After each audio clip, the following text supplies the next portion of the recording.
So today we're going to do something a little more fun than what I've done on videos before. We're just going to go through 10 different things that you can do to improve your child's health. And these, one of the biggest complaints I get is, it's too expensive. Like there's just too much money involved in all of this stuff. If I did everything, it'd just add up over. A lot of these things that we're going to talk about are completely free, and there's something that's easy to do, and you'll actually get a lot of bang for your buck. So let's go ahead and dive in. I'm Dr. Jeff Cumro, and ultimately what we do in our clinic, we work to get the hardware and the software working better. So we want the brain and the body optimized, and we also want the energy systems optimized so we have the ability to run those things. If we don't, it's like having a sports car sitting in your driveway without any gas in it. It doesn't do you any good. So we've got to have the hardware and the software both optimized to give you the performance that you need. And when you have that, it doesn't matter if we're talking about an academic situation, it doesn't matter if we're talking about career, it doesn't matter if we're talking about a stressful situation, or you're just wanting to relax. You've got the output that you need for the current environment you're in to be successful. So let's go ahead and dive in here. So number one, we're going to talk about more sleep. A lot of people that I have talked to come in and they're like, well, my kid's getting 8 hours of sleep, and that's a good start, but the sad fact is most kids don't need 8 hours of sleep. They need anywhere from 10 to 12 hours of sleep, depending on what age they are. And this continues even into high school, where you do get a little bit of shift in the sleep schedule. So in high school, their sleep schedule starts to shift to a little later. So that's why they stay up till midnight, 1 o'clock, things like that. Their circadian rhythm alters during this period of time to where they want to go to bed later. And with that, a lot of kids are still trying to get up at 6, 7 o'clock in the morning. They're only getting 6, 7 hours of sleep, much like an adult. And they're going through a lot of development, right? It's not just their body developing, but it's also their brain developing. So it's a very important time. And you would be amazed at how many things get better when you get sleep. And you can probably look at your own life. If you're really, really tired, what happens? Do you react as well the next day as what you should? Probably not. So when we have that sleep, behavior improves, academics improve. You get sick less often. There's so many things that go with this, that rest is really, really important to actually improving outcomes. Another side benefit of sleep is that's when memories are processed, right? So that's when the actual learning occurs. That's when they ingrain it into their brain. It's when that hypothalamus sits there and it runs it over and over again, back and forth. Back and forth. That's how the memories are created inside of the brain, and it's something that we have to have. We not only need the number of hours of sleep, we need the quality of sleep to be there. So, sleep tracking devices like a Garmin or a Ring, different things like that, not a bad idea if you are struggling with some of these things. Let's move on to number two, a better diet. And I think this one is a pretty obvious thing. We look at a lot of things and we're like, well, we ate that stuff when we were kids. But did we eat that stuff when we were kids? If we look at the ingredient lists now, ingredient lists are yay long on pretty much everything. When we were little, it was just a few ingredients in things. We didn't have near the chemicals in things. We didn't have near the dyes in things. The things weren't as processed. We didn't have as many pesticides and all of those different things into everything. So a lot of things have changed since we were kids, and we've got to change with those times, really minimizing those chemicals, minimizing those dyes, minimizing that sugar, increasing the amount of protein they're getting, increasing the amount of healthy fat that they're getting can really be a good thing to get that brain optimized to where it really needs to be. Like I said, this is a big period of growth for that brain. So when we give it the nutrients it needs, it's going to respond in a positive way. It's going to grow, it's going to develop, and you're going to have a better outcome with academics, behavior, and pretty much everything else down the line as well. Moving on to number three, spend more quality time with them. This is one that is easy and hard all at the same time. We've all got so much more going on today than at any time in history, right? We've got, work is 60 hours a week, and we've got traffic that takes up a lot of time, and we've got kids events that are just every single night of the week for an hour, 2 hours, 3 hours. It all stacks up. It all takes time. But just spending a little time with your kids in any way that you can is going to be something that's beneficial, not only for them, but also for you. It's a limited amount of time that you have them around. Show them you love them, and just spend a little bit of time with them. And the big impact that this has is it helps them develop a healthy attachment. And attachment is a psychological term on basically how they interact with a caregiver. And they're healthy attachments They're unhealthy attachments. The unhealthy attachments tend to lead them down the bad pathway where they're looking for relationships that bring them all the wrong things. So help them develop that healthy attachment style. If you have any questions about that, that's a totally different video because we could go totally in depth on that. It'd take a long time. But just spending some time with them, being there for them is a big, big thing, and that's something that can change both their health and yours. When you get that, you develop that connection, you develop that oxytocin, that bond between you becomes better. It's good for your longevity because that oxytocin is something that that does increase your longevity. It decreases your stress response. It's just good for everybody, right? Moving on to number 4, less screen time. Now, screen time is something that is associated with a whole host of things. It increases the dopamine response, and really when we talk about addiction, that's what people are looking for, right? They're looking for a dopamine hit. When they take those drugs or they, you look at whatever the addiction is, whether it's casino or whether it's technology or whether it's porn or whatever it is, that addiction feeds that dopamine system and they get a hit and they just keep getting hits, and that's the benefit that they're getting out of it. It's the brain chemicals that it produces inside of there. When we decrease that screen time, we decrease that quick, easy hit of dopamine that they're getting, and we get some side benefits. I don't know if you've ever seen the Bernstein Bears when they give up TV, but it's a great book for kids. It's something that we talk about. In that first day without TV, they're just, they're mad and they want the TV and that's all they focus on. By the second day, it gets a little bit better. By the end of the week, they couldn't care less, right? They're playing games. They're outside. They're reading books. They're doing puzzles. We do this at our house. About once a year, we take electronics away for a week, and it's something that just kind of resets things and it gets them moving in the right path. But they get outside and they get more movement. They get sunlight. They get fresh air. They get the things that they need. And this is something that, it doesn't have to be, once a year taking them away for a week. It could be, decreasing time to half an hour or an hour a day. The younger they are, the less time that you should really have them on there because it has negative connotations as the brain develops. If you have a kid on a tablet, really at all, if they're under, 3 to 5 years, then it damages their brain. Their brain doesn't develop as well. So there are a lot of things that we need to be careful with on this, but taking away those electronics or minimizing the amount of time that they're being spent on there can have a huge impact on their behavior, on their attention, on their sleep, and on their health overall. Moving on to number 5, get them to move more. What are you doing to get them to move more? And kids watch what you do, right? So if you're out there playing with them and you're on your phone, they say, oh, he doesn't care. Or, hey, maybe I should be paying attention to electronics or something else. They feel like they're missing out. So when you actually get out there and you engage with them and you play with them, you move with them, you engage with them, that makes a huge difference in how they look at things. But there's other things that we can do, right? They're just sending them outside. Like I said, taking away electronics or minimizing the amount of time and sending them outside to play is one way to do that. Having PE is very, very important. The book Spark by John, I don't know if it's Rady or Rate or how you pronounce it. He's a medical doctor, and basically what it talks about is how movement is so important for academic outcomes. And we're taking away PE, we're taking away recesses, we're doing all these things because we're like, all right, we're behind in math, we're behind in reading, we're behind in all of these things. Movement gives better outcomes in all of those other things.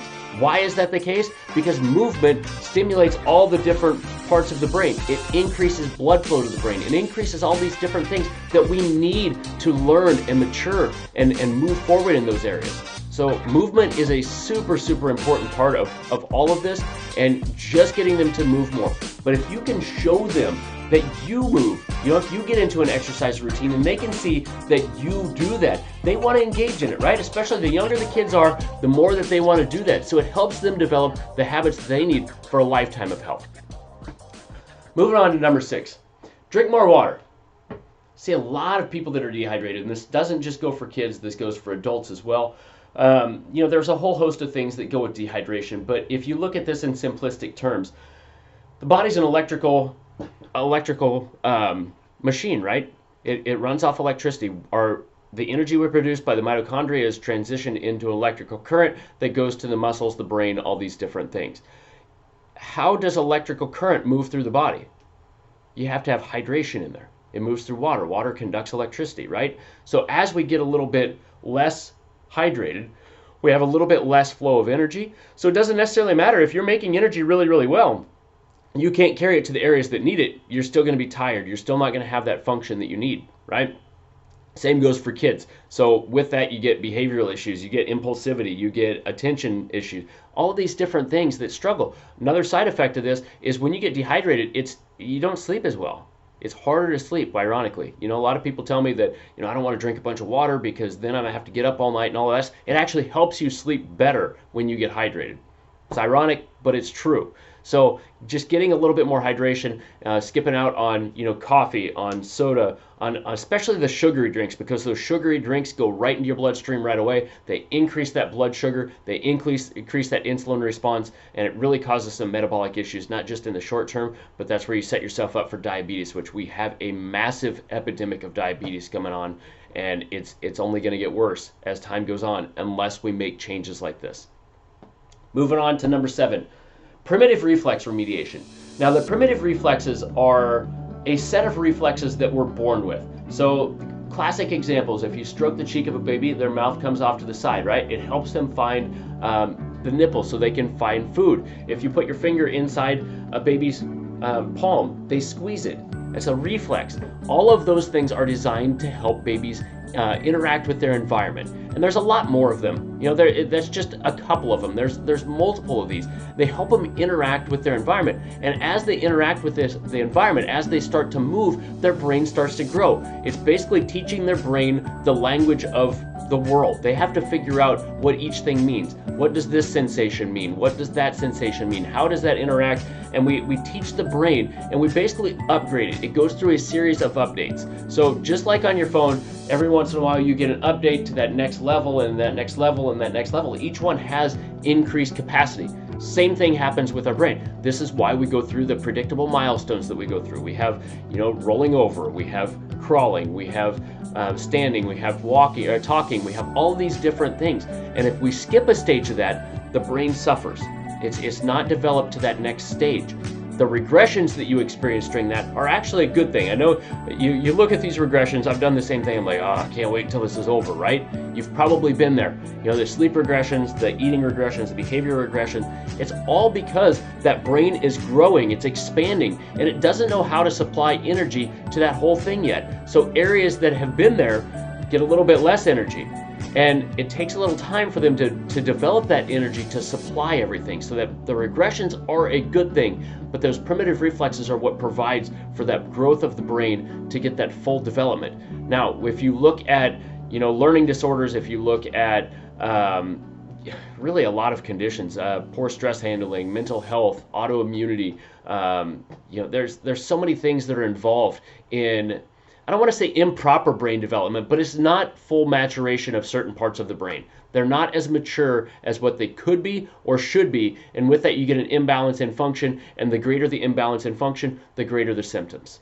So that's something to think about here, and that's more of an in-depth one. That might be the only one on this list that would actually cost you money, is to find somebody who knows how to look at those and can help you figure out exactly what you need to do to take that next step in that. And it doesn't matter, if a kid is 7 years old, if a kid is 14 years old, they can still have these. If it's an adult, they can still have these. And as we start to stimulate that, it allows for that brain growth, it allows for that maturation, and those skills can start to compound in the right direction, right? Number 8, have a routine. This is something that is so simple and so hard all at the same time, because I'll give you an example from my family. We are very protective of our sleep. I've had sleep issues in the past. Some of my kids have sleep issues as well. One in particular really struggles to sleep. It's the same pattern that I had when I was young, and we're working to fix that, because that is one of the big things that really was a prelude to my autoimmunity. It's a symptom of bigger things going on. So it's something that we are trying to fix. It's something that we're very protective of. We have a very good sleep routine. However, when we start getting into other activities, practice may run late on something. We may have a birthday party or something that's not here, a family birthday party, family gathering we have to go to. We don't get home until a little later. We may choose to go to an event of some variety, a football game, or whatever else it may be. That may keep us up late. that throws off the whole routine, right? It's one night that you get it thrown off. And I know a lot of people, they'll go to sleep at 10 o'clock every single night, and then on the weekends they stay up until 1 a.m.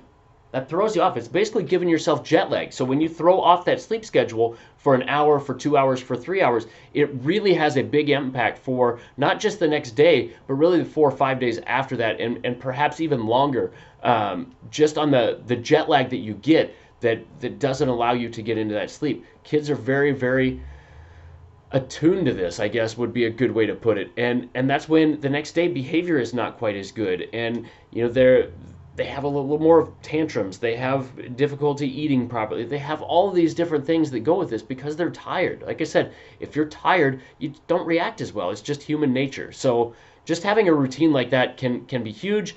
It can also have impacts in split families. When parents are separated, they go to one parent's and they have a totally different set of routines in one house and a totally different set of routines at the other. It really throws them off. So it takes them a couple days when they're going back and forth between the houses to get into the new routine.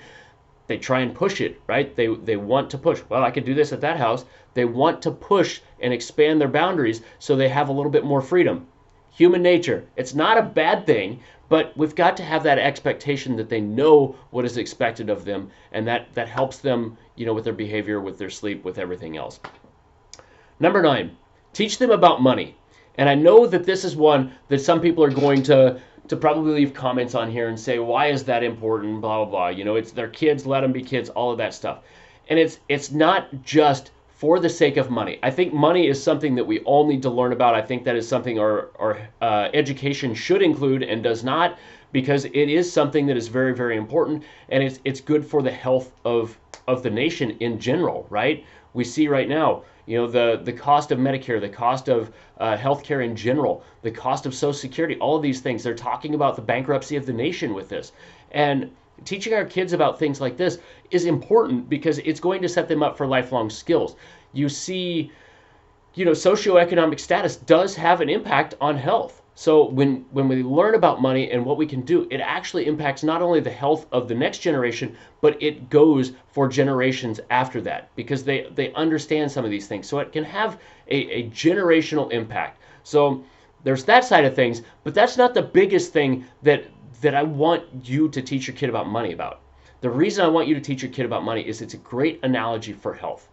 When we look at health, there's only so much that we can spend, right? We have a bank account built up where the amount of energy we have, and that's it. We can't really create a ton more in a hurry. And, if we go past it, we're in debt, right? It takes us time to recover from that.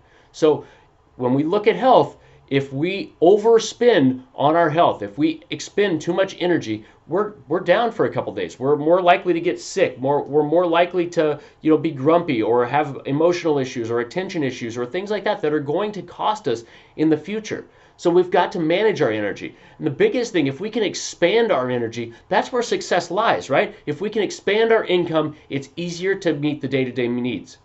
Right? And then when a little expense comes up, it doesn't put us into debt and we don't have to dig ourselves out of that. Same thing happens with our health. If we can create a bunch of energy, then it allows us to just going on, keep it rolling. And if a small stress comes up, it's not enough that it's going to make us sick. It's not enough that it's going to knock us down for, a day or 2 days or a week at a time. It's going to be something that we can just roll through. It's not that big a deal, and it continues to go. Money is a great analogy for health, and that is one of the biggest reasons to teach your kids about it. It makes sense to have, the the balance sheet between the amount of energy you have, the amount of energy you can expend, and go from there. The more you can expand that energy, the better off everything's going to be. The easier life is going to be. Moving on to the final one. This is going to be another controversial one.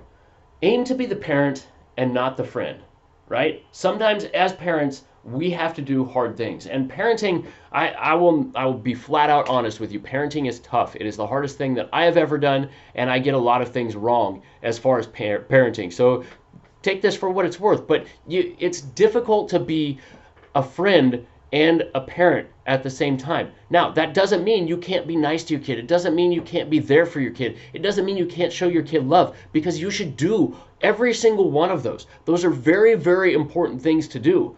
But it also means sometimes you have to be the bad guy and you have to tell them, this is how it's going to be. This is what you need to do, and we're going to go with that because that's the way it is, right? It doesn't have to have an explanation. There doesn't have to be a why behind everything. You don't have to sit there and argue about it for an hour. You could say, this is what is expected of you. You didn't do it. This is the consequence. You can say, this is what's expected of you, and that's what we're going to do. You can say, these are your options. Which one are you going to choose? And that's it. It's okay to be the bad guy, but we can't be their friend every time. When we're giving them every single thing that they need, we're giving into their wants and needs. This is where we have trouble with every single one of those, because they don't know what the expectations are. They're going to push for more freedom. They're going to want to stay up later at night. They're going to want to eat whatever they want. They're going to want to drink whatever they want. They're not going to want to spend time with you because they're going to want to be on their electronics. So it ruins every single one of these. It's more difficult, right? So you've got to set the expectations. You've got to be the parent. And I know that, like I said, I know parenting is the most difficult thing. And sometimes you're just like, all right, I give up. I don't have the energy. I can't fight this fight. And that's okay. You know, you've got to pick your battles.